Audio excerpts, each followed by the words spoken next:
Hello, नमस्ते, welcome. आपका स्वागत है इंडियन एक्सप्रेस एनालिसिस में। और आज हम नवंबर 5th का जो इंडियन एक्सप्रेस पेपर आया था उसका एनालिसिस करेंगे। तो आज भी इतना कुछ खास नहीं हुआ है। पेपर हम जल्दी ही खत्म करेंगे।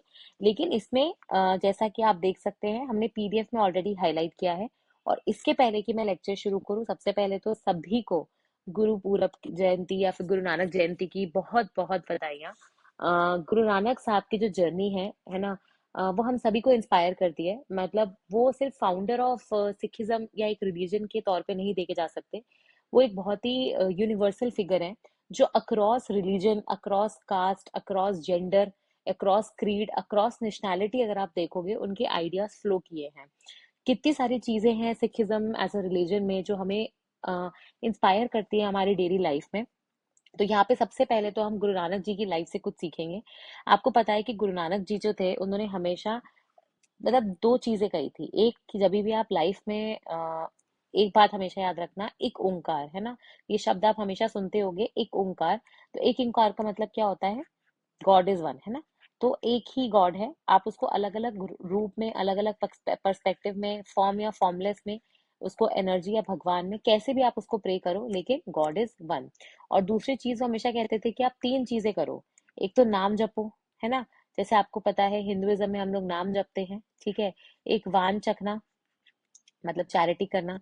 और एक कीरत करना, ठीक है। वही भजन वगैरह जो यहाँ पे अगर अपन देखेंगे सिखिज्म में, तो गुरु गुरु ग्रंथ साहिब पढ़ते हैं, है ना। गुरबानी होती है, उसमें अच्छी अच्छी बातें लिखी होती है, बहुत अच्छी अच्छी चीजें बताई जाती है। तो ये सारी चीजें। इसके अलावा आपको पता है कि सिखिज्म में जो लंगर का कॉन्सेप्ट होता है, कितना अच्छा कॉन्सेप्ट है। आप जाके अपनी सेवा देते हो किसी भी गुरुद्वारे में, वहां पे साफ सफाई करते हो, बर्तन धोते हो, चप्पल जूते जमाते हो। इससे आप देखोगे सिर्फ ये नहीं है कि आप सेवा दे रहे हो, अपना टाइम दे रहे हो, वहां पे अपनी सर्विस दे रहे हो। आप ये सोचो कि इंसान में कितनी ह्यूमिलिटी या डाउन टू अर्थ आती है। जब आप कोई भी स्टेचर के आदमी हो, कोई भी क्लास के हो, अपर क्लास हो, लोअर क्लास हो, मिडिल क्लास हो, कोई फर्क नहीं पड़ता, ठीक है। कोई भी जेंडर हो, आप सभी वहां पे जाके अपनी सेवा दे रहे हो। तो ऑब्वियसली इससे क्या होता है, एक भाव आता है दूसरों की हेल्प करने का, ह्यूमैनिटी के लिए, है ना। वननेस का, टुगेदरनेस का, वी ऑल आर वन वाला कॉन्सेप्ट एक जागरूक होता है। तो गुरु नानक जी की लाइफ से हमें बहुत कुछ सीखने को मिलता है। आप सभी को पता होगा कि वो 1469 में तलवंडी में उनका जन्म हुआ था। और उसके बाद उनने बहुत सारे, आप देखोगे ऑब्वियसली जा जाके लोगों में एक भावना पैदा करी, जहाँ पे दूसरे रिलीजन या दूसरे गुरुज जो थे उस समय पे भी, इनफैक्ट आज भी आप देखोगे, वो एक पर्टिकुलर सेक्ट या पर्टिकुलर रिलीजन को फॉलो करने को बोलते हैं, पर्टिकुलर गुरु को फॉलो करने को बोलते हैं। पर गुरु नानक जी ने कभी ये नहीं किया। उन्होंने कभी ये नहीं बोला कि आओ आप कन्वर्ट हो या फिर हमारे रिलीजन को फॉलो करो। उन्होंने बस अच्छी बातें बताई जो सभी रिलीजन, सभी जेंडर के अक्रॉस वैलिड थी, है ना। तो ये चीजें हैं। फिर सिखिज्म में आप देखोगे, अगर आपसे कोई पूछ ले इंटरव्यू में, सपोज आपका इंटरव्यू अगर आज होता है ना, और आज गुरु नानक जयंती है, वैसे तो होती नहीं क्योंकि हॉलीडे होता, बट फिर भी अगर कल हुआ होता, कल गुरु नानक जयंती होती और फिर आज आपका इंटरव्यू होता, तो आपसे बहुत हाई चांसेस है कि पूछा जाए गुरु नानक जयंती के बारे में, या गुरु नानक देव जी की लाइफ के बारे में, या फिर आप इनकी लाइफ से क्या सीख सकते हो, है ना। आप सिख हो तो, पंजाबी हो, सिख हो तो आपसे क्वेश्चन ज्यादा पूछने की चांसेस रहेंगे, थोड़ा डीप क्वेश्चन पूछने के चांसेस रहेंगे। लेकिन बाकी लोगों से थोड़ा एक ओवरऑल पर्सपेक्टिव कि भाई कैसा लगता है आपको, कि क्या आप इनकी लाइफ से सीख सकते हो। तो हमेशा एक तो अपनी जो हैबिट होती है सोचने की और बोलने की, उसको पॉइंटर्स में कन्वर्ट करना शुरू करो। जब भी आप कोई पैराग्राफ बोलते हो तो बहुत लंबा जाता है, आप खुद ही फ्लो भूल जाते हो कि मैं क्या बोल रहा था। सपोज करो कि अगर आपसे क्वेश्चन पूछा जा रहा है कि आप तीन चीजें बताओ, या फिर आप कोई चीजें बताओ, आप कोई आइडियाज बताओ, कॉन्सेप्ट बताओ जो आपको गुरु नानक देव जी की लाइफ से इंस्पायर करते हैं। तो सबसे पहले तो आप यही बोलोगे, द होल आइडिया, कि आप ये जो सेवा भाव आता है उसके बारे में बात करोगे। पहला पॉइंट ये हो गया। दूसरा, आप बताओगे कि उनके आइडियाज कैसे across the community, gender, caste, creed, nationality flow करते हैं, उसका एग्जाम्पल बता दोगे। और तीसरा, आप बताओ कि बहुत सी अच्छी हैबिट्स, जैसे लंगर में आप पार्टिसिपेट करते हो, है ना, दान पुण्य वगैरह करते हो, आप नाम जपते हो, गुरु ग्रंथ साहिब जाते हो, गुरुद्वारे जाते हो, एक बार टाइम निकालते हो। तो इससे क्या होता है कि एक तो आप अपनी फैमिली या सोशल लाइफ का हिस्सा बनते हो। तो आजकल अपने को जो मेंटल हेल्थ और ये सारी प्रॉब्लम्स दिख रही है ना, ये सारी प्रॉब्लम सॉल्व हो जाएंगी। क्यों? क्योंकि मेंटल हेल्थ क्यों आ रहा है, अगर आप आधे से ज्यादा केसेस देखोगे तो डिप्रेशन की वजह से आ रहा है। और डिप्रेशन क्यों आ रहा है? लोनलीनेस की वजह से। Both parents are working, families are becoming nuclear, लोगों के पास टाइम नहीं है। टाइम नहीं है, बच्चे सारा सोशल मीडिया से इन्फ्लुएंस हो रहे हैं, उनको रोकने के लिए कोई नहीं है, ठीक है। तो ये सारी चीजें कब सॉल्व होंगी? जब या तो आप इन गैप्स को फिल कर पाओ अपनी सोशल लाइफ से, ठीक है। तो ये सोशल लाइफ यहाँ पे बहुत इंपॉर्टेंट है। तो कम्युनिटी, सोशल लिविंग, रिलीजन जो होता है ना, देखो अब हम डाइवर्ट हो रहे हैं, पर ठीक है, मैं थोड़ा सा बता देती हूँ। देखो रिलीजन जो होता है ना, religion is a double edge sword. मैं हमेशा, I think this is something that I, मैं हमेशा बोलती हूँ, एसेज वगैरह में भी लिख के आती हूँ कि रिलीजन एक डबल एज स्वॉर्ड होता है, ठीक है।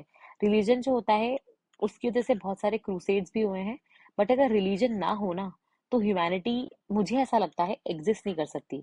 आज भी अगर आप वर्ल्ड में देखोगे कितने लोग एथीस्ट और एग्नोस्टिक हैं, ये बहुत ही कम प्रपोर्शन है एज कम्पेयर टू पीपल जो कोई ना कोई रिलीजन फॉलो करते हैं, ठीक है। वर्ल्ड में अगर आज आप मेजर रिलीजन्स की बात करोगे तो उसमें juice, Christianity, Hinduism, Sikhism, Buddhism है ना, जैनिज्म, जोरास्ट्रियनिज्म, तो ऐसे करके आपको बहुत सारे, मुस्लिम्स है ना, इस्लाम, तो ऐसे आपको बहुत सारे रिलीजन्स मिल जाएंगे, ठीक है। अ, इनके अंदर से अलग अलग फेथ मिल जाएंगे, अलग अलग सेक्ट मिल जाएंगे। बट आपने कभी सोचा है कि आपको मुझे मत बताओ, आप बोलोगे नहीं मैम ऐसा नहीं है, सरकार एग्जिस्ट करती है, सारे लॉज वगैरह एग्जिस्ट करते हैं। आप एक बात बताओ, क्या झूठ बोलने के खिलाफ कोई लॉ है? नहीं। पर बचपन से आपको ये सिखाया जाता है कि झूठ बोलना पाप है। तो आप आज भी अगर आप झूठ बोलते हो तो आपके दिमाग में कहीं ना कहीं वो थॉट आता है, आप उसके बाद झूठ बोल रहे हो बात अलग है, पर आपके दिमाग में ये थॉट जरूर क्रॉस करता है कि मुझे नहीं बोलना चाहिए, शायद ये गलत बात है, मुझे पाप चढ़ेगा। तो ये जो होल फियर ऑफ गॉड है ना, इसकी वजह से आपने कितनी बार, आप खुद सोचना, एनालाइज करना कि आपने कितनी बार अपनी लाइफ में, ठीक है, ऐसे छोटे छोटे जगहों पे झूठ नहीं बोला होगा, ऐसे छोटे छोटे गंदे गंदे काम नहीं किए होंगे। ऐसा नहीं कि लॉ एग्जिस्ट करता था उसकी वजह से आपको कोई सजा हो जाएगी, नहीं, हो सकता है लॉ एग्जिस्ट ही ना करता हो, लेकिन क्योंकि आपको पता है कि ऊपर कोई है, ऐसी पावर है जो आपको देख रही है, और अगर आप गलत करोगे तो आपको पनिश करेगी। अभी सच है या झूठ है तो मुझे भी नहीं पता, पर पॉइंट ये है कि रिलीजन जो होता है ना, उसकी वजह से, अगर आप बोलते हो वॉर्स भी हुए, तो रिलीजन की वजह से बहुत अच्छी चीजें भी होती है। तो कभी भी कोई चीज की तरफ एकदम नेगेटिव पर्सपेक्टिव नहीं रखना, ठीक है। तो गुरु नानक जी की लाइफ के ऊपर आप देखोगे सभी, बहुत सारे कोई भी ऐसी जयंती होती है तो आपको पता है कि बहुत सारी जो इंडस्ट्रीज होती हैं, है ना, बिजनेसेस होते हैं, बैंक्स वगैरह होते हैं, वो सब भी विशेष देते हैं न्यूज़पेपर्स के थ्रू। तो यहाँ पे एक बहुत अच्छा आर्टिकल था, ये पंजाब और सिंध बैंक जो है उनके मतलब एमडी ने लिखा था। तो मैंने इसमें से ना कुछ चीजें आपके लिए निकाल ली जो अपन बोल सकते हैं ना कि पढ़ने के लिए इंपॉर्टेंट है। जनरली हो सकता है एस्पिरेंट्स की तरह आप इस पेज को ना देखो, बट वो ये होता है कि निकालने वाली बात है। देखो गुरु नानक जी का जो मैसेज है, मैंने आपको पहले ही बता दिया कि कैसे वो एक यूनिवर्सल मैसेज है, लव का, टुगेदरनेस का, ह्यूमिलिटी का, इक्वालिटी का, कंपैशन का, ठीक है। सिखिज्म एज अ रिलीजन से आप देखोगे आनंद करंज मैरिज का कॉन्सेप्ट हो गया कि सिंपल शादियां करनी है। इनफैक्ट आपको पता है कि सरकार भी अभी लॉ लाने वाली है जहां पे वो बोल रहे हैं कि लिमिटेड ही शादियों में खर्चा कर सकेंगे, लिमिटेड ही खाना होगा, क्योंकि कितना फूड वेस्टेज है, कितना इलेक्ट्रिसिटी वेस्टेज है, कितना दिखावा है, लोग उसकी वजह से कर्जा ले रहे हैं, पूरी फैमिलीज और डाउरी और ये सब चल रहा है। तो ये सब खत्म हो जाएगा अगर आप वो खर्चा ही लिमिट कर दोगे। तो सिखिज्म में तो ये इतने साल पहले, 400-500 साल पहले ही बोल दिया गया था आनंद करंज का कॉन्सेप्ट, जहाँ पे सिंपल शादियां होनी चाहिए, है ना, गुरुद्वारे में शादी करो, ताकि कोई झंझट ही ना हो ये डाउरी वायरी का। दूसरी चीज आप जो सिखिज्म से सीखते हो वो है प्रभात फेरिया, सुबह सुबह आती है ना प्रभात फेरी, वो लोग गाना गाते हुए आते हैं, कीर्तन करते हैं, है ना, तो कितना पॉजिटिव एनवायरनमेंट और एक पॉजिटिव इम्पैक्ट क्रिएट करते हैं। और तीसरा होता है रिसाइटिंग ऑफ गुरु ग्रंथ साहिब जी, है ना। तो उसमें क्या होता है कि आप अखंड पाठ वगैरह चलाते हो, उसमें से उनकी अच्छी बातें सीखते हो, उन सीख के उन चीजों को अपनी लाइफ में लाने की कोशिश करते हो। तो ये सारी चीजें हमें सिखिज्म और ऑब्वियसली गुरु नानक देव जी की लाइफ से भी हमें बहुत कुछ सीखने को मिलता है। तो वाहे गुरु जी का फालता, वाहे गुरु जी का, वाहे गुरु जी द खालसा और वाहे गुरु जी दी फतेह। ठीक है, आई एम सो सॉरी। तो ये था थोड़ा सा अपना आर्टिकल सिखिज्म और गुरु नानक देव जी की लाइफ से इंस्पायर्ड। और अब हम आते हैं अपने आज के आर्टिकल्स की तरफ, जहाँ पे हम क्या क्या पढ़ेंगे, ठीक है। तो सबसे पहले तो आप देखोगे यहाँ पे एक आर्टिकल आया है, मुझे बहुत ही इंपॉर्टेंट और अच्छा पर्सपेक्टिव लगा। हम इतने दिनों से यूएस सैंक्शंस के बारे में बात कर रहे हैं, रशियन ऑयल के ऊपर, यहाँ पे एक लाइन लिखी हुई है कि कैसे ये जो सैंक्शंस लगाए हुए हैं ये यूक्रेन के वॉर से रिलेटेड नहीं है, बल्कि यूएस की खुद की डूबती हुई शेल इंडस्ट्री को बचाने के लिए। तो हम इसके बारे में एक बार जानेंगे। दूसरा ना, ये आपको पता होगा अपन ने पहले भी एक इन्वेस्टिगेशन देखा था, है ना, जो इंडियन एक्सप्रेस ने किया था। तो वैसे ही इस बार भी एक और इन्वेस्टिगेशन है, ये इन्होंने किया है बेसिकली जेएनयू के ऊपर, क्योंकि आपको पता है कि जेएनयू में अभी इलेक्शन चल रहे हैं स्टूडेंट यूनियन के। तो यहाँ पे आप देखोगे कि क्या पूरा उन्होंने बताया है जेएनयू के बारे में, है ना, कोर्ट केसेस से रिलेटेड कुछ मामला है, तो वो अपन जानेंगे। तीसरा बहुत ही अमेजिंग इवेंट है ये, मतलब चौंका देने वाला इवेंट है ये, कि महली मिस्त्री जी, आपको पता है पूरा एक फ्यूड चल रहा है टाटा टाटा सन्स, टाटा ट्रस्ट और इन सबको लेके। तो महली मिस्त्री जी ने सब कुछ होता है ना, सारे अजम्पशंस को साइड में रखते हैं, फाइनली उन्होंने खुद ही बोल दिया कि वो क्विट करेंगे Tata Sons, Tata Trust basically. तो उसके बारे में जानेंगे थोड़ा सा, आपको आइडिया होना चाहिए, क्योंकि आप यहीं पे हो, टाटा ट्रस्ट एक बहुत बड़ी कंपनी है, ठीक है। फिर आएंगे हम लोग नेक्स्ट आर्टिकल पे, जो है क्यूएस वर्ल्ड रैंकिंग्स एशिया की रिलीज हुई है, और उसमें हमारी इंस्टीट्यूट चाइना के इंस्टीट्यूट्स कैसे कैसे फेयर करते हैं। ये बताने की जरूरत है ही नहीं, ये इस आर्टिकल में कुछ डिस्कशन करने लायक भी नहीं है। दिल्ली जो है obviously sixth most polluted city है। आपको लगेगा कि नहीं फर्स्ट मोस्ट पोल्यूटेड होना चाहिए, पर ऐसा नहीं है। यहाँ पे दारूहेरा जो हरियाणा में है, दारूहेड़ा आपने सुना भी होगा नाम, रोहतक, गाजियाबाद, नोएडा, ये सब दिल्ली एनसीआर रीजन की हैं, तो यही हमेशा टॉप 10 में आती है और यही आएंगी। स्ट्रे डॉग्स को लेकर ऑब्वियसली जो रिपोर्ट मांगी गई है, तो काफी सारी स्टेट्स अपनी रिपोर्ट सबमिट कर रही हैं, बट अभी हम इसको नहीं देखेंगे। जब सारी रिपोर्ट्स आ जाएंगी और सुप्रीम कोर्ट की जब टिप्पणी आएगी ना, तब अपन इसको देखेंगे, ठीक है। फिर हम देखेंगे नेक्स्ट आर्टिकल, इंडिया और इसराइल के बारे में है कि आपको पता ही है इंडिया इसराइल के अभी मिनिस्टर्स की मुलाकात हुई थी। तो वहां पे उन्होंने एक डिफेंस के बीच को जो कॉपरेशन का एक अग्रीमेंट है वो साइन किया है।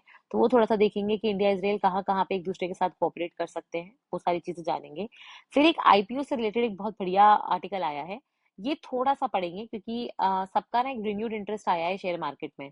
तो क्यों होना चाहिए नहीं होना चाहिए वो हमें पता होना चाहिए। और इसी के साथ आपको पता है एक दर्दनाक हादसा हुआ था छत्तीसगढ़ में, दो ट्रेनें थी, ठीक है, एक पैसेंजर ट्रेन एक गुड्स ट्रेन आपस में भिड़ गई, और जाने तब तक जा चुकी है, बट ऑब्वियसली एस्टिमेट ज्यादा का है, और इस वजह से काफी ज्यादा नुकसान पहुंचा है, तो वो अपन थोड़ा सा देखेंगे। फिर देखिए कफ सिरप को लेके ना मामला चल रहा है, इनफैक्ट अगर अभी किसी को जुकाम खांसी वगैरह हुआ हो तो आपने नोटिस किया होगा कि मार्केट पे कफ सिरप नहीं है, कफ सिरप को पूरी तरह बैन कर दिया गया है, ठीक है। तो क्या है कफ कफ सिरप के क्यों बैन किया है वो सब अपन थोड़ा सा देखेंगे। फिर एक है ना ये साइट्स की रिपोर्ट आई थी जहाँ पे उन्होंने इंडिया को बोला है कि आप पूरे प्रॉपर चेक इन मैकेनिज्म के साथ वाइल्ड लाइफ वगैरह को इम्पोर्ट करो, तो अपन साइट्स के बारे में थोड़ा सा जानेंगे। और बस या आई थिंक आज के न्यूज़पेपर में इतना ही मोस्ट इम्पोर्टेंट आर्टिकल्स थे। तो आइए सबसे पहले हम शुरू करते हैं। तो पहला जो आर्टिकल है वो मेहली मिस्त्री साहब के ऊपर ही देख लेते हैं। ये मैंने आपको पहले भी बताया था कि बेसिकली टाटा सन्स का पूरा जो स्ट्रक्चर है ना, उसमें आपको सिर्फ तीन बातें पता होनी चाहिए। क्या? सबसे ऊपर कौन है? टाटा ट्रस्ट। टाटा ट्रस्ट जो है वो किसको होल्ड करके रखता है? टाटा सन्स को, ठीक है। मतलब 66% की हिस्सेदारी है टाटा ट्रस्ट की टाटा सन्स में। और टाटा सन्स कौन है? टाटा सन्स है सारी टाटा कंपनियों का मालिक, जिसकी मेजोरिटी मालिकाना हक है सारी टाटा कंपनीज में, ठीक है। तो अल्टीमेटली जो टाटा ट्रस्ट को कंट्रोल करेगा वो टाटा सन्स को भी कंट्रोल करेगा, और वो बेसिकली नीचे की जो कंपनीज है उनको भी कंट्रोल करेगा। अभी मेहली मिस्त्री साहब कौन है? मेहली मिस्त्री साहब एक बहुत ही उम्दा दोस्त बोल सकते हो आप, कॉन्फिडेंट मेंटर फ्रेंड जिनके रतन टाटा रहे थे। तो मेहली मिस्त्री साहब ने 2022 में रतन टाटा जी के कहने पे टाटा ट्रस्ट को ज्वाइन किया था एज अ ट्रस्टी, ठीक है। अब जब तक रतन टाटा थे, मैंने आपको पहले भी बताया था, कंसेंसस से सारे डिसीजन होते थे, but unfortunately last year Ratan Tata जी का देहांत हो गया। और उसके बाद ऑब्वियसली कंपनी में थोड़े से फ्यूड्स आने लग गए क्योंकि लोग एक दूसरे के विचारों से सहमत नहीं थे, तो वोटिंग पैटर्न शुरू हो गया। अब हुआ क्या था कि टाटा मेहली मिस्त्री जी का जो टर्म था वो 3 साल का था, 2022 में आए थे और 2025 में खत्म होने था, जिसके बाद उनका वापस रीअपॉइंटमेंट होगा। अब रीअपॉइंटमेंट होने के लिए ऑब्वियसली सारे ट्रस्टी से वोट मांगे जाएंगे। तो उसमें हुआ क्या कि छह में से जो चार लोग थे, ठीक है, उन्होंने मेहली मिस्त्री जी के खिलाफ वोट कर दिया है ना। इतना भी नहीं भी याद हो तो याद रखना, मेजोरिटी ऑफ द ट्रस्टीज जो थे टाटा ट्रस्ट के, उन्होंने मेहली मिस्त्री जी को के खिलाफ वोट कर दिया, मतलब उनके रीअपॉइंटमेंट के खिलाफ वोट कर दिया, जिस वजह से उनको बाहर निकालने की बात की जा रही थी। अब मेहली मिस्त्री जी है कौन? तो शरपूर जी पालन जी ग्रुप आपने सुना होगा शायद, एसपी ग्रुप जिसको बोलते हैं, शरपूर जी पालन जी, ठीक है। तो ये उससे रिलेटेड है। और बहुत सारे बाजार में assumption चल रहे थे, रूमर्स चल रहे थे, बट अल्टीमेटली मेहली मिस्त्री साहब ने खुद ही बोल दिया कि वो क्विट करेंगे। और ऐसा उन्होंने क्यों बोला है? उन्होंने बोला है मैं कोई केस वगैरह नहीं करूंगा। उन्होंने पहले केस फाइल किया था ट्रस्टीज कमिश्नर के पास, लेकिन उन्होंने फाइनली वो वापस ले लिया और अब वो बोल रहे हैं कि मैं क्विट करूंगा, क्योंकि वो रतन टाटा की जो लेगेसी है, जहाँ पे रतन टाटा जी हमेशा बोलते थे कि कोई भी इंस्टीट्यूशन से बड़ा नहीं है जिस इंस्टीट्यूशन में वो काम कर रहा है। तो वो बोलते हैं कि ये जो पूरा केस चल रहा है, इससे टाटा ट्रस्ट की जो इमेज है उसको इतना ज्यादा हार्म हो रहा है, उसके शेयर्स नीचे जा रहे हैं, लोगों का कॉन्फिडेंस और ट्रस्ट नीचे जा रहा है। और ये रतन टाटा की जो पूरी इमेज थी, जो उन्होंने इतने सालों की लेगेसी खड़ी करी थी, उसके अगेंस्ट जा रहा है। तो अपन ये सब नहीं करेंगे। इनफैक्ट उन्होंने ये बोला है कि जैसे ये चल रहा था टाटा ट्रस्ट से टाटा सन रतन टाटा के सामने, वो उम्मीद करते हैं कि आगे भी ये जो ग्रुप है वो उतना ही फिलैंथ्रोपिक रहेगा। आपको पता ही है टाटा ट्रस्ट जो है कितनी सारी एनजीओ कितने सारे अच्छे अच्छे काम फंड करता है, इवन टाटा के साथ वो ट्रस्ट आता है। अपन बोलते हैं ना कोई भी घर में टाटा का नमक है, तो नमक में क्या होता है? विश्वास होता है। गांधी जी ने दांडी मार्च किया था नमक से, क्यों? क्योंकि नमक एक ऐसी चीज थी जो अमीर हो या गरीब, बूढ़ा हो या जवान, सब कंज्यूम करेंगे और उतनी लिमिटेड क्वांटिटी में करेंगे। आपके पास करोड़ रुपए आ जाएंगे तो आप 50 लाख का नमक खरीदना नहीं चालू करोगे। सोना हो सकता है आप ज्यादा ज्यादा खरीदना चालू कर दो, पर नमक एक समान सब यूज करेंगे, सब्जी में जितना डलता है उतना ही डालेंगे, ठीक है। तो वैसे ही आप देखोगे कि टाटा जो है उनका ट्रस्ट, इंटेग्रिटी है ना, ट्रांसपेरेंसी, इन सब वर्ड से एसोसिएटेड है। तो उन्होंने वही बोला कि हम उम्मीद करते हैं कि आगे भी ये गुड गवर्नेंस, पब्लिक इंटरेस्ट और ट्रांसपेरेंसी से ही काम करेंगे। तो ये था पूरा थोड़ा सा आपको ओवरव्यू देने के लिए ये पूरे टाटा ट्रस्ट के बारे में। फिर आप देखोगे एक आर्टिकल है आईआईटी रैंकिंग्स के ऊपर। तो हुआ क्या है, क्यूएस वर्ल्ड रैंकिंग्स आती है इस बार, एशिया की जो रैंकिंग्स आई हैं उसमें दो चीजें हैं, एक तो अच्छी बात है और एक बुरी बात है। अच्छी बात यह है कि जितनी इंडिया के इंस्टीट्यूट्स इस रैंकिंग में हिस्सा लेते थे और फिर इस रैंकिंग में अच्छा नंबर आता था, तो पहले अगर आप देखोगे सिर्फ 163 हमारे यहाँ पे कुछ इंस्टीट्यूट से जिनका नंबर था, लेकिन इस बार 294, तो ऑलमोस्ट आप देखोगे कि 150 से 300 मान लो, तो ऑलमोस्ट डबल हो गया है जितने नंबर ऑफ इंस्टीट्यूट्स उस रैंकिंग के अंदर अपनी जगह पा पाए हैं। तो ये तो इंडिया के लिए बहुत खुशी की बात है, क्योंकि कहीं ना कहीं ये दर्शाता है कि हमारा एजुकेशन सिस्टम सुधर रहा है।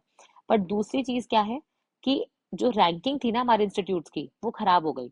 ओवरऑल उनका स्कोर इंप्रूव हुआ है, जैसे आईआईटी दिल्ली की अगर आप बात करोगे जो टॉप पे है, तो उसका स्कोर अगर पहले 50 था तो अभी 60 हो गया है। तो अगर आप खुद के कंपैरिजन में देखोगे आईआईटी दिल्ली के, तो ऑब्वियसली उसका स्कोर इंप्रूव हुआ है। बट स्कोर इंप्रूव होने से कुछ नहीं होता है, क्योंकि बाकी कंट्रीज जैसे मलेशिया, सिंगापुर है ना, ताइवान, हांगकांग, मतलब सॉरी चाइना है ना, तो इनके कंपैरिजन में अगर आप देखोगे तो ऑब्वियसली इनकी जो रैंकिंग्स है वो इम्प्रूव नहीं हुई हैं। तो खुशी की बात यह है कि नंबर ऑफ यूनिवर्सिटीज या इंस्टीट्यूशन जो इस रैंकिंग का हिस्सा बने हैं वो बढ़ गए हैं। लेकिन दुख की बात यह है कि जो हमारी टॉप रैंकिंग इंस्टीट्यूशंस थे उनकी जो टॉप रैंक्स थी वो नीचे घट गई हैं। हमारी जगह चाइना ने ले लिया है, अभी चाइना सबसे ज्यादा यूनिवर्सिटीज के साथ इस लिस्ट को टॉप करता है।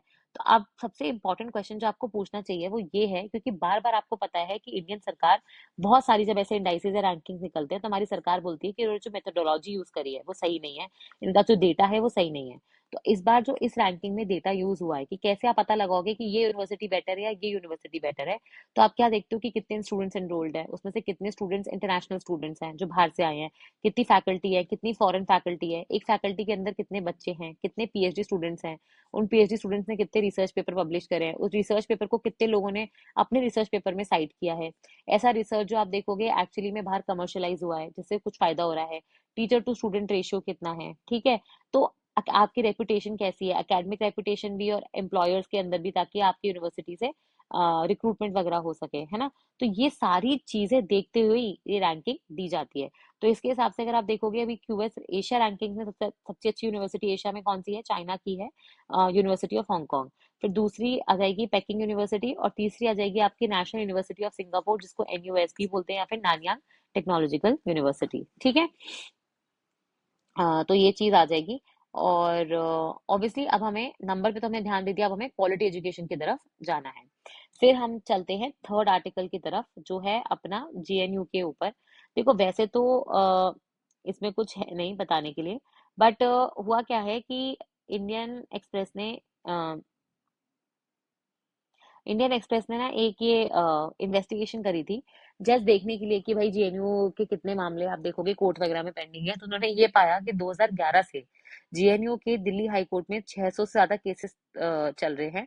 उसमें से कुछ स्टूडेंट ने फाइल करे हैं, कुछ आप देखोगे फैकल्टी ने, कुछ एडमिनिस्ट्रेशन ने, कुछ स्टाफ ने, कुछ आप देखोगे ऑपरेशंस ने, बहुत सारे लोगों ने अलग अलग मामलों पे केसेस फाइल करे हैं, ठीक है। और ये केसेस साल दर साल, जैसे जैसे चांसलर चेंज हुआ है, जैसे जैसे हेड चेंज हुआ है, वैसे वैसे बढ़ते ही जा रहे हैं, ठीक है।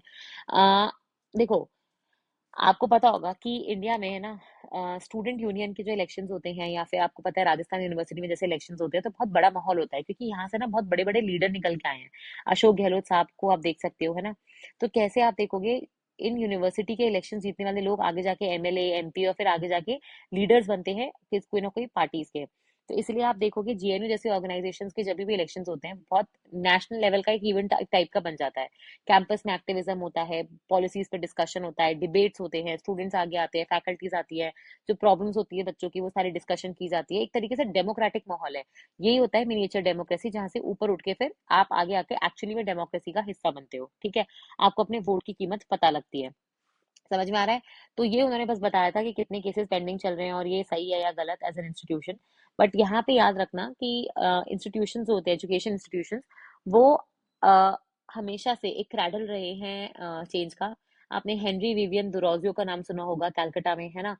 जब हम मतलब राजा राम मोहन रॉय और इन सब की बात करते हैं, सोशल रिलीजियस रिफॉर्म मूवमेंट्स की, वैसे ही आपने नाम सुना होगा ईश्वर चंद्र विद्यासागर का।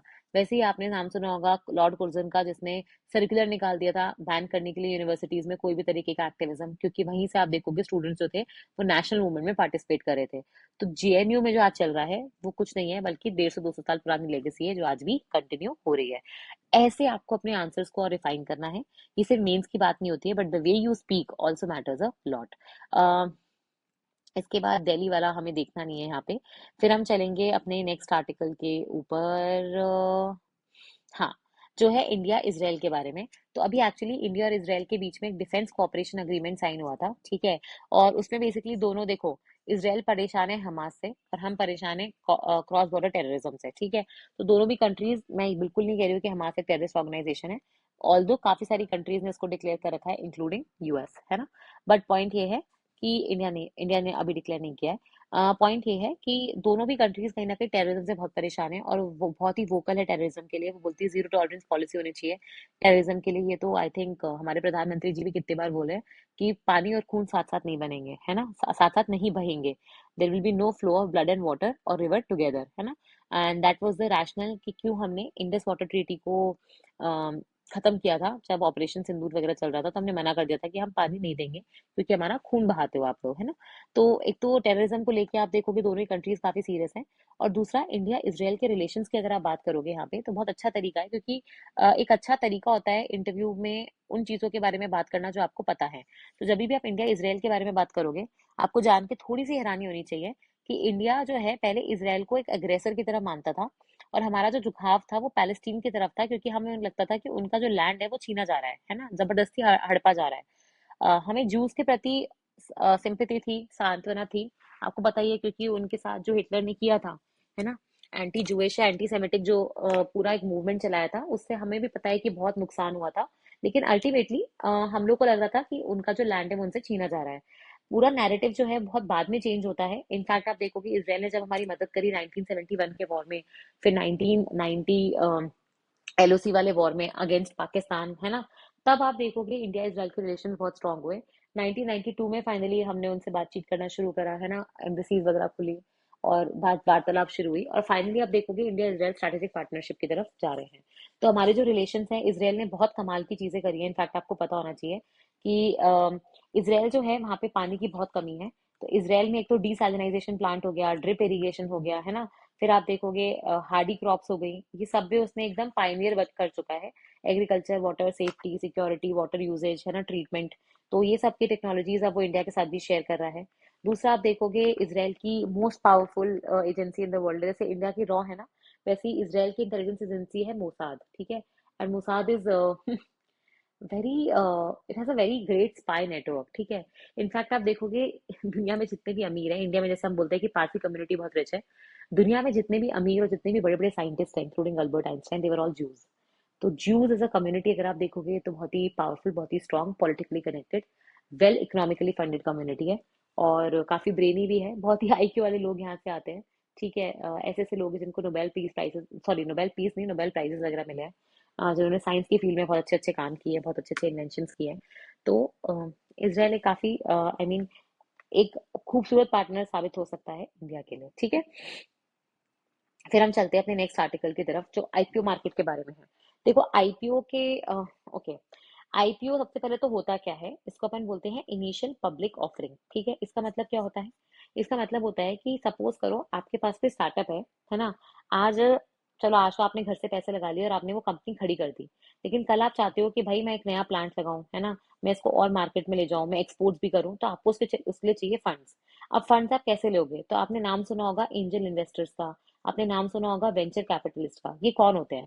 आपके पास कोई स्टार्टअप आया, ठीक है, उसमें क्या होगा, आपके घर वाले फ्रेंड्स अभी तो वही इन्वेस्ट करेंगे क्योंकि उनको आप पे भरोसा है, उनको आपसे प्यार है और उनको आप पे भरोसा है, तो वो स्टार्टअप पे नहीं, वो आप पे बेट करते हैं। तो ऐसे लोग जो सबसे एंजल की तरह आते हैं आपकी लाइफ में इन्वेस्टमेंट के लिए, उनको बोलते हैं एंजल इन्वेस्टर। फिर जैसे जैसे आप थोड़े बड़े होते हो तो आपको थोड़े सिर्फ फ्रेंड्स और फैमिली तो सपोर्ट नहीं करेंगे ना, आपको बाहर से भी फंडिंग उठानी पड़ेगी। तो उसके बाद जो लोग आते हैं वो होते हैं वेंचर कैपिटलिस्ट। ये क्या होता है बेसिकली, ये थोड़े सा इन्होंने बहुत सारे स्टार्टअप्स में इन्वेस्ट कर रखा होता है, कि अपनी मेंटोरशिप अपना एक्सपर्टीज उनको देते हैं और उसके बदले में उनकी कंपनी से हिस्सेदारी मांगते हैं। जैसे आपने शार्क टैंक वगैरह में देखा होगा, तो वो वेंचर कैपिटलिस्ट है, ठीक है। जो विनीता ले लो या फिर आपके लेंसकार्ट ले लो, पीयूष गोयल है ना, Shark.com के ले लो। तो वो क्या है कि ये सारे के सारे वेंचर कैपिटलिस्ट हैं, वेंचर में कैपिटल लगाने वाले वेंचर कैपिटलिस्ट, ठीक है। फिर इसके ऊपर आपने बहुत सारी इक्विटी ग्रुप्स का नाम सुना होगा, जैसे कलारी कैपिटल्स वगैरह हो गया। तो प्राइवेट इक्विटी फर्म्स होती है, ब्लैकस्टोन ग्रुप हो गया। ये क्या होते हैं, ये बहुत सारे मल्टीपल बिलियन डॉलर्स होते हैं, ये बहुत सारे लोगों से पैसा लेते हैं, फंड बनाते हैं और फिर उसको अक्रॉस इंडस्ट्रीज पैसे को लगाते हैं, और ये भी आपकी ऑब्वियसली आपके स्टार्टअप में हिस्सेदारी लेते हैं। तो ये तो थी एक तो नंबर ऑफ फंड्स और किस तरीके के स्टार्टअप के बाद आपकी फंडिंग वगैरह होती है उसकी कहानी। अब इसमें आईपीओ कहाँ से आया, आप यहाँ तक पहुंच गए, प्राइवेट इक्विटी। फॉर एग्जांपल आप यहाँ पे अन अकेडमी का एग्जांपल ले लो, आई थिंक सबको समझ में आएगा। अन अकेडमी पहले रोमन सैनी द्वारा स्टार्ट किया हुआ एक छोटा सा स्टार्टअप था, जो उन्होंने यूट्यूब से पढ़ाना शुरू किया था, ठीक है। अब उसके बाद उसमें गौरव मुंजाल और बहुत सारे अलग लोग आए और उन्होंने प्रॉपर एक कंपनी स्टैब्लिश करी, ठीक है। उसमें ऑब्वियसली जब कंपनी स्टैब्लिश करी उसके बाद प्रॉपर इक्विपमेंट वगैरह खरीदे, तो पैसे चाहिए थे। तो उनके कंपनी में कुछ एंजल इन्वेस्टर्स ने इन्वेस्ट किया, जिसको अपन अर्ली इन्वेस्टर्स भी कहते हैं। फिर थोड़ी कंपनी को और फंड चाहिए हुए, क्योंकि पैन इंडिया उनको स्टैब्लिश करना था। तो वेंचर कैपिटल आए और उसके बाद प्राइवेट इक्विटी फर्म्स आई, ठीक है। अभी अन अकेडमी अगर कल आईपीओ लाता है, ठीक है, तो वो क्या होगा, वो मार्केट से पैसा उठाएगा, उसमें फिर आप मैं और ऐसे बहुत सारे लोग उसमें इन्वेस्ट करेंगे, उसका शेयर खरीदेंगे, जिसके बदले हम उस कंपनी को पैसे देंगे। अब उस कंपनी क्या करेगी उस पैसे का, या तो वो इन्वेस्ट करेगी, है ना, और एक्सपैंड करेगी अपना बिजनेस वगैरह। कई कंपनीज जो होती हैं वो अपना पुराना कर्जा चुकाती हैं, ठीक है। और कई बार क्या होता है, जैसे ये वेंचर कैपिटलिस्ट हैं, प्राइवेट इक्विटी फर्म्स हैं, इन्होंने क्या होता है, सिर्फ ये हिस्सेदारी मांगते हैं ना, 2% 3%। तो ये अपना शेयर बेच के निकल जाती है ताकि इनको कैश मिल जाए और ये दूसरी जगह दूसरे वेंचर्स में अपना पैसा लगा सके, ठीक है। तो मल्टीपल रीजंस हो सकते हैं आपके आईपीओ लाने के। मैं से ये सब क्यों बता रही हूँ, आपको पता होगा रिसेंटली बहुत सारे आईपीओ आए हैं। मैंने थोड़े दिन पहले आपको लेंस कार्ड के बारे में बताया था, अब कल ग्रो का आईपीओ आ रहा है। उसके बाद पाइन लैब्स, जो आपकी ये पीओएस मशीन नहीं होती जिसमें आप कार्ड स्वाइप करते हो पेट्रोल पंप और रेस्टोरेंट्स वगैरह में, तो कभी देखना उस पे पाइन लैब लिखा होता है वो मशीन के ऊपर। तो पाइन लैब्स का भी आईपीओ वगैरह आ रहा है। तो बहुत सारे आईपीओ आ रहे हैं। इनफैक्ट आप देखोगे यूएस, चाइना और इंडिया इस वक्त आईपीओ का मार्केट काफी स्ट्रांग है। इन तीनों कंट्रीज में 50 से 60% से ज्यादा, पूरे वर्ल्ड में जितने भी आईपीओ आए हैं इन तीनों कंट्रीज में मिला के 60% आईपीओ आए हैं। बल्क ऑफ आईपीओ एक्टिविटी यहीं पे हुई है। अब होता क्या है, लोगों को लगता है कि सबके आईपीओ खुल रहे हैं, हमारा भी खुल जाएगा, और किसी कोई भी आईपीओ में इन्वेस्ट करना शुरू करते हैं। लेकिन यहीं पे आपको फ्रॉड याद आना चाहिए कि कैसे। याद है अभी थोड़े महीने पहले की बात है कि एक छोटा सा बाइक का शोरूम रखने वाले का आईपीओ जो था 400 टाइम्स ओवर सब्सक्राइब हुआ था। ओवर सब्सक्राइब का मतलब क्या होता है, जितने आपको सब्सक्राइबर चाहिए थे, शेयर होल्डर जिनके जितने खरीदने चाहिए थे, उससे बहुत ज्यादा लोगों ने उस शेयर को सब्सक्राइब किया। उससे क्या होता है, मार्केट में पता लगता है कि भाई लोग ज्यादा खरीदना चाहते हैं, सप्लाई कम है, तो मार्केट में जो प्राइस होता है ना उसका शेयर का वो बढ़ जाता है, ठीक है। अगर सपोज करो कंपनी ने बोला कि हम अपना शेयर 10 रुपए में बेचना चाहते हैं, ठीक है, लेकिन जब उसका लिस्टिंग हुआ, ये आईपीओ में था कि आपने आईपीओ में 10 रुपए शेयर को खरीदने का बिडिंग लगाया, लेकिन जब उसकी लिस्टिंग हुई शेयर मार्केट में, तो सपोज वो 12 रुपए पे खुला, तो जिनके पास भी शेयर थे उनको 2 रुपए का प्रॉफिट हुआ। तो इसको अपन क्या बोलते हैं, इसको बोलते हैं लिस्टिंग गेन। क्या बोलते हैं, लिस्टिंग गेन। जब आपकी लिस्टिंग हुई आईपीओ की, तब आपको कितना गेन हुआ उसको बोलते हैं लिस्टिंग गेन, ठीक है। तो आप ये देखोगे कि बहुत सारे आईपीओ जो ओवर सब्सक्राइब हुए है ना, लेकिन उसके बाद जब लिस्टिंग की बारी आई तो उन लोगों ने बहुत ही अंडर परफॉर्म किया। बहुत सारे लोगों के तो पैसे रिकवर भी नहीं हुए, स्कैम्स देखने को मिले, जहाँ पे छोटे से बाइक चलाने वाले शोरूम के लोगों ने इतने प्राइसेस हाइक कर दिए कि सडनली आप देखोगे मतलब एक मार्केट में पूरा रवैया ही बदल गया। तो ऐसा हमें बहना नहीं है, हमें पूरी स्टडी करनी है। जो इन्वेस्टर्स होते हैं प्रॉपर, जिन्होंने सर्टिफिकेट वगैरह लिए होते हैं, उनसे ही समझना है और फिर आईपीओ में इन्वेस्ट करना है, ठीक है। इनफैक्ट आप देखोगे हमारे यहाँ पे दो तरीके के इन्वेस्टर्स होते हैं। एक होते हैं जो कंपनी के मालिक वगैरह होते हैं, जैसे एलआईसी जैसे फंड्स होते हैं, वो भी इन्वेस्ट करते हैं। और दूसरा आप और मैं जैसे छोटे छोटे रिटेल इन्वेस्टर्स होते हैं जो, ठीक है। तो कंपनी का जब आईपीओ आता है वो बताती है कि भाई हम कितना पैसा ये इंस्टीट्यूशनल इन्वेस्टर से लेना चाहते हैं, कितना पैसा हम इंडिविजुअल्स से लेना चाहते हैं, ठीक है। तो सेबी यहाँ पे बता रही है कि 50% जो पैसा आ रहा है ना वो इंडिविजुअल से ही आ रहा है मार्केट में। इसका मतलब एक नया ट्रेंड समझो। पहले के जमाने में, हमारे मम्मी पापा के जमाने में, लोगों के पास पैसा आता था तो वो जमीन खरीदते थे, गोल्ड खरीदते थे, एफडी बनवाते थे, बैंकों में रखते थे। लेकिन आजकल क्या दिख रहा है, नया trend, financial savings, share market, SIPs, mutual fund, है ना, डेट फंड्स, डेट, बॉन्ड्स, इन सब में लोग पैसा खर्च कर रहे हैं। तो लोग गोल्ड से, फिजिकल एसेट से फाइनेंशियल एसेट की तरफ जा रहे हैं। और यही चीज आपके इकोनॉमिक सर्वे में भी लिखी थी। ठीक है। This is how you link your current affairs to the knowledge that you read for your exams. ठीक है। तो यही चीज आपके इकोनॉमिक सर्वे में लिखी थी कि इंडिया में एक ट्रेंड देखने को मिल रहा है। अभी का छोड़ दो, लास्ट 2-3 महीने का, जब गोल्ड के प्राइसेस एकदम आसमान छुए हैं, वो छोड़ दो। बट उसके पहले तक आप देखोगे एक ट्रेंड देखने को मिल रहा था कि लोग फिजिकल सेविंग से ज्यादा फाइनेंशियल सेविंग कर रहे थे। फायदा क्या है? गोल्ड को संभालने की प्रॉब्लम, चोरी चकारी हो जाए उसकी प्रॉब्लम, घूम जाए उसकी प्रॉब्लम, फिजिकल एसेट है दोबारा मिलेगा नहीं। फाइनेंशियल एसेट में आपका जो शेयर्स होते हैं वो डीमैट अकाउंट में होते हैं। ठीक है। एक अकाउंट बनाते हो, आप ऑनलाइन खोलते हो। इंडिया में वैसे भी नंबर ऑफ डीमैट अकाउंट बहुत तेजी से बढ़े हैं। सिर्फ पहले क्या होता था कि मेट्रो सिटीज के लोग शेयर मार्केट में इन्वेस्ट करते थे, बट अब टीयर 2 टीयर 3, है ना, हर तरीके की सिटीज के लोग, छोटी से मिडिल इनकम, हायर इनकम, सब लोग शेयर मार्केट में इन्वेस्ट कर रहे हैं थैंक्स टू कोविड। लोगों के पास कुछ करने को नहीं था, तो शेयर मार्केट में इन्वेस्ट करना सीख लिया, है ना। तो ये सारी चीजें आपको थोड़ी थोड़ी अगर आइडिया हो ना, तो लाइफ थोड़ी इजी हो जाती है। ठीक है। प्रैक्टिकली भी तो नॉलेज होनी चाहिए। एक ऑफिसर ही थोड़ी बनना है, एक अच्छा इंसान भी बनना है, एक नॉलेजेबल इंसान भी बनना है। फिर हम आते हैं रशियन ऑयल के ऊपर। आई थिंक आज के पेपर का मेरा जो बेस्ट आर्टिकल था वो यही था कि रशियन ऑयल को सैंक्शन करने की कॉन्स्पिरेसी। ठीक है। अभी कितनी सच है कितनी नहीं है ये तो मुझे भी नहीं पता। ये तो आई थिंक ट्रम्प साहब ही जाने। बट होल पॉइंट इज कि यहाँ पे जो अपने अजय श्रीवास्तव साहब है ना, वो आप देखोगे फाउंडर हैं ग्लोबल ट्रेड रिसर्च इनिशिएटिव के। तो काफी लर्नेड पर्सनालिटी हैं। उन्होंने बेसिकली ये बोला है कि जो ये पूरा रशिया के ऊपर सैंक्शन लगाने का जो खेल था यूएस का, ये कहीं ना कहीं, एक तो जो उसके यहाँ से तेल आ रहा है ना, और उसकी जो शेल ऑयल की इंडस्ट्री है। शेल ऑयल क्या होता है ये देखो, जहाँ पे फोटो बनी हुई ना, ये शेल ऑयल की है। आपका पेट्रोल, नेचुरल गैस, क्रूड क्या होता है? रॉक्स के बीच में फंसा हुआ होता है। शेल ऑयल क्या होता है? वो भी रॉक्स के बीच में होता है, लेकिन उसको वैसे नहीं निकाल सकते नॉर्मल तरीके से जैसे आप पेट्रोल नेचुरल गैस निकालते हो। इसमें अपन क्या करते हैं? अपन लोग फ्रैकिंग होता है जिसको अपन हाइड्रोलिक फ्रैक्चरिंग बोलते हैं, उससे निकालते हैं। ये जो दिख रहा है, ये इसमें बेसिकली यहाँ से आप पाइप डालते हो, इसमें पानी, सैंड, ग्वारगम, बीच में याद है ग्वारगम के प्राइसेस बढ़ गए थे राजस्थान में इसीलिए। ठीक है। ग्वारगम, वाटर, सैंड, उसको प्रेशर तरीके से आप डालते हो, इससे पत्थर ब्रेक होता है, और इसमें से शेल ऑयल और शेल गैस फिर आप बाहर निकालते हो। ठीक है। ये पूरा तरीका होता है शेल ऑयल निकालने का। यूएस में शेल ऑयल भर के मिलता है, और आपको पता है उन्होंने प्रॉपर एक इंडस्ट्री एस्टैब्लिश करी है, और अब वो चाहते थे कि लोग उससे खरीदें।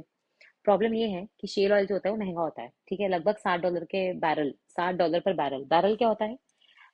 एक ड्रम होता है ना, ड्रम, उसी को बैरल बोलते हैं। और वो ड्रम कितना होता है? लगभग 159 से 160 लीटर होता है। ठीक है।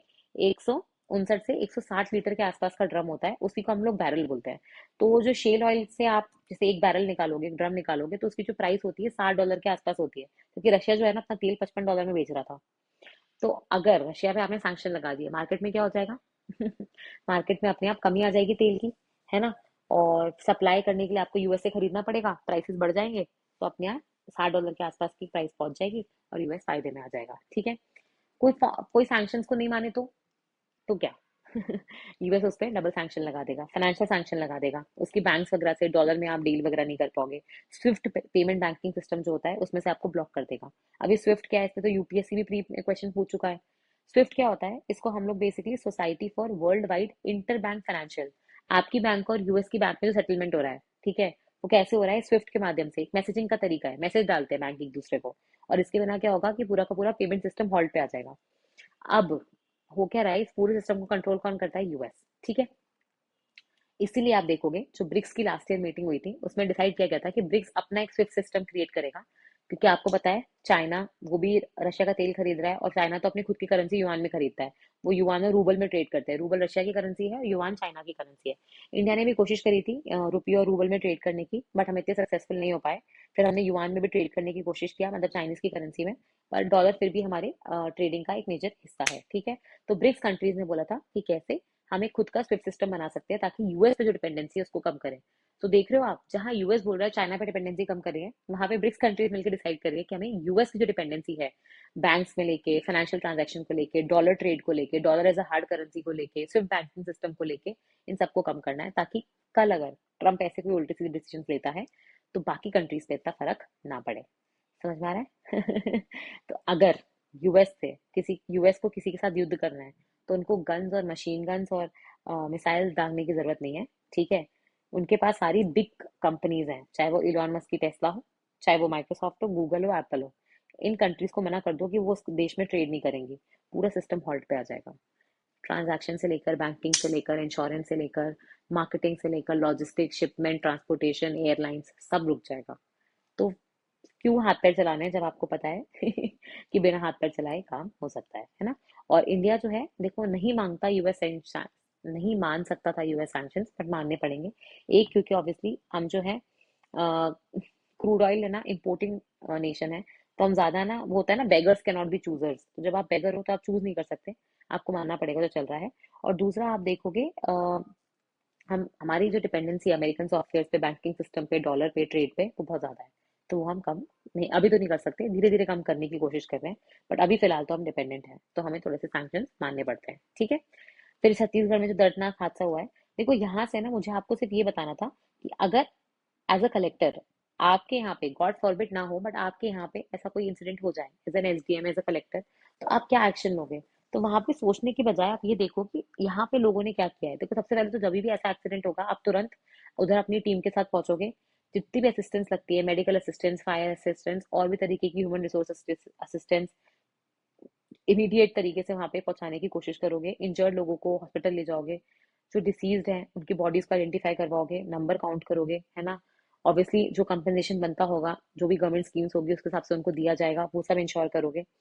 फिर देखो, एक बहुत इंपॉर्टेंट वर्ड है, वो कभी मत भूलना। ये मेरा आईएएस के इंटरव्यू का एक्सपीरियंस है, तो मैं बता देती हूँ कि ऐसे सिचुएशन में ना कभी भी एक मैकेनिकल तरीके से आंसर मत देना। हमेशा ये बोलना कि एम्पैथी और सेंसिटिविटी हमेशा मेंटेन करना।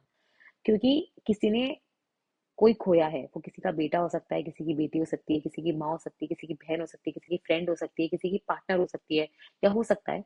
पॉइंट ये है कि आप इसमें सिर्फ मैकेनिकल तरीके से नहीं बोल सकते, क्योंकि लोगों के इमोशंस होते हैं। तो जब भी ऐसे इंसिडेंट से डील करो, हमेशा बोलना कि आप सेंसिटिविटी, इमोशनल इंटेलिजेंस, एम्पैथी, इन सबको ऊपर रखोगे।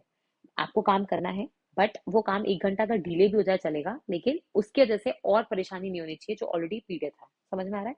तो that is where a good SDM and an okay SDM will make a difference, ठीक है। फिर एक आर्टिकल है कफ सिरप को लेके। आपको पता होगा रिसेंटली अगर किसी को जुकाम, खांसी और वायरल वगैरह हुआ है, तो कफ सिरप्स नहीं मिल रहे थे मार्केट में। डॉक्टर्स जो थे उन्होंने गोली जो होती है, टैबलेट्स होती है, वो लिखना चालू कर दिया था। तो कफ सिरप में ना बहुत सारा कंटामिनेशन का प्रॉब्लम आया था। इनफैक्ट आप देखोगे ड्रग्स के मिलावट का प्रॉब्लम आया था। कफ सिरप पीने से बहुत सारे बच्चों की डेथ हो गई थी, तो उसके बाद कफ सिरप कंप्लीटली बैन कर दी थी। यूरोप में भी हमारे शिपमेंट गए थे इनफैक्ट, और वहां से तो हमें पता है मुंह की खा के आनी पड़ी थी। तो अभी भी आप देखोगे कुछ डॉक्टर्स हैं, उन्होंने कमीशन बेसिस पे 27 से 30%, 50-50% कमीशन बेसिस पे कब सिर्फ मतलब लिखे थे पेशेंट्स को, जिस वजह से कुछ किसी की डेथ हो गई। तो उसको लेके एक आर्टिकल था, वो इंपॉर्टेंट नहीं है।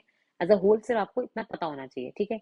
कहीं कहीं आप इंटरव्यू में गए और आपको वायरल है या कोल्ड एंड कफ है, और आपसे कोई कफ सिरप के बारे में पूछ ले, तो एकदम बहुत चक्के मत रह जाना, तो थोड़ा थोड़ा आइडिया होना चाहिए, ठीक है। फिर हम चलते हैं साइट्स की रिपोर्ट पे। तो साइट्स क्या है पहली बार तो साइट्स है convention on international trade for endangered species of wild flora and fauna. ये क्या बोल दिया मैंने, ठीक है, इसको हम देखते हैं। साइट्स क्या है। साइट्स एक संगठन है जिसका 1976 में बनाया गया था। और ये है इसका, ये इसका फुल फॉर्म बहुत बड़ा है। ये है कन्वेंशन, एक तरीके से आप बोल सकते हो एक अग्रीमेंट है। इंटरनेशनल ट्रेड को रोकता नहीं है, ये इंटरनेशनल ट्रेड पे नजर करता है, नजर रखता है। जो भी वाइल्ड स्पीशीज होती हैं, अपनी प्लांट्स की हो चाहे एनिमल्स की, उनकी जो ट्रेडिंग होती है एक से दूसरे कंट्री के बीच में, ठीक है, कि वो उनके लिए खतरा ना बन जाए। आप गोरिल्ला और चिंपैंजी की ट्रेडिंग इस तरीके से करो कि वो उनकी लाइफ पे नहीं आ जाए, ठीक है। तो आपस में कंट्री में जो एक्सचेंज हो, इलीगल तो ऑब्वियसली मना ही करता है, लीगल तरीके से जो भी हो रहा है। एंडेंजर्ड स्पीशीज जो होती हैं, जिनको आप रिकवर नहीं कर सकते, एक बार चली गई, जो ऑलरेडी एक्सटिंक्शन के आसपास घूम रही हैं, अगर विलुप्त होगी तो कैसे लाओगे, है ना। तो वो एक चीज है। तो उसको लेके आप देखोगे साइट्स की रिपोर्ट आई थी, बोला था कि इंडिया को थोड़ा सा देखना चाहिए कि हम चिंपैंजी, गोरिल्ला, जो ऐसे इंडेंजर्ड स्पीशीज है, उनके लिए प्रॉपर चेक्स एंड बैलेंसेस रखें, ताकि उनकी इलीगल ट्रेडिंग वगैरह ना हो, ठीक है। और आपको पता है कि चाइना में बहुत सारे आरोप लगते हैं कि वहाँ पे मेडिसिन वगैरह बनती हैं, बहुत सारे इस तरीके के जो वाइल्ड एनिमल्स के वो होते हैं ना चीजों से। तो वो सब चीजों को देखते हुए, और कोविड-19 के पूरे पैंडेमिक के बाद, तो मुझे लगता है कि वैसे भी ये थोड़ा सा केस हाईलाइटेड ही है ना। तो इसी के साथ हमारा आज का न्यूज़पेपर एनालिसिस खत्म होता है। पसंद आ रहा है तो प्लीज बताइएगा, बहुत एफर्ट जा रहा है इन वीडियोस को लाने में। बहुत ज्यादा टाइम भी जा रहा है, बट एक तरीके से एक पहल करी है, क्योंकि ऐसा कुछ था नहीं। स्पेसिफिकली अगर मैं बात करूँ तो आरएएस के पर्सपेक्टिव में, और करंट अफेयर्स को इग्नोर नहीं किया जा सकता। 50% आपका जो इंटरव्यू होता है वो करंट अफेयर्स ड्रिवन होता है। तो रोज रोज पेपर पढ़ना आपके लिए शायद बोरिंग भी हो जाए, और आप अकेले पढ़ोगे तो मतलब इंपॉर्टेंट चीजें निकाल भी ना पाओ। इनफैक्ट तो हम भी ये कोशिश कर रहे हैं कि हम आपके लिए ये काम आसान कर दें। हाईलाइटेड पीडीएफ्स अगर चाहिए किसी को तो प्लीज कमेंट्स में लिख देना, हम लोग हाईलाइटेड पीडीएफ्स को भी टेलीग्राम चैनल पे डालना शुरू कर देंगे। और टेलीग्राम चैनल अगर नहीं ज्वाइन किया है तो ज्वाइन कर लीजिए, क्योंकि वहां पे हम काफी सारा कंटेंट अपलोड करते रहते हैं। तो फिर से मिलेंगे अगले ही दिन। थैंक यू एंड नमस्ते।